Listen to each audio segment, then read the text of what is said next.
Hi, I'm Sterling Pratt, the author of Pudd'nhead Parenting, Forming a Positive Working Relationship with a Child with ADD, and also the host of Blog Talk radio show called Pudd'nhead Parenting on Saturdays at 1 o'clock.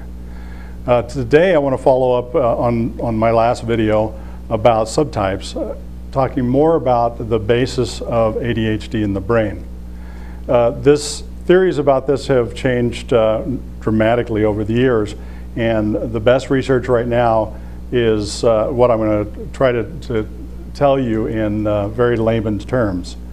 Basically, there's a central portion of the brain called the limbic system, not important to know, that controls the function of a lot of other areas of the brain that control a lot of things that we have to do and your child has to do on a daily basis.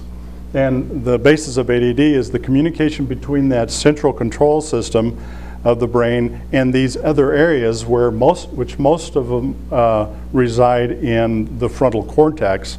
So you'll hear often that ADD problems reside in the brain, reside in the frontal cortex. But really it's the communication between this control system and areas of the frontal cortex that are the problematic in someone with ADHD.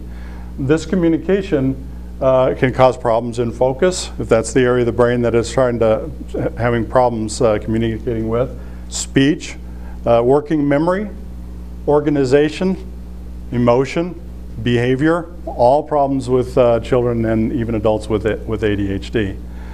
This communication problem is based on either a shortage of or the inability to handle properly something called a neurotransmitter.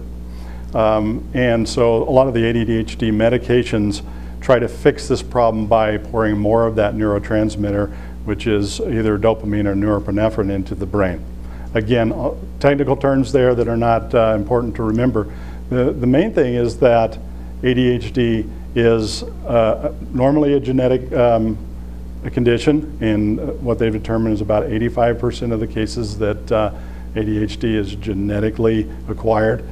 In the few other instances, it could be from brain injury or something that happened in the womb or in childbirth or some type of allergy.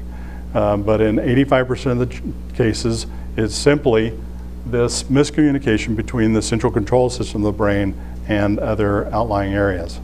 The next video I want to follow up with this and get into more detail on some of these other areas of the brain that seem to be difficult for people with ADHD. The term that the researchers use these days are executive functions, and they include things like working memory and organization and time management and managing emotions. And so we'll get into the variety of executive functions that your child may struggle with throughout their day. Again, I'm Sterling Pratt. For more information on this, or on my book, or on my radio show, Pudd'nhead Parenting, you can go to my website, www.addparentingsupport.com. Thank you.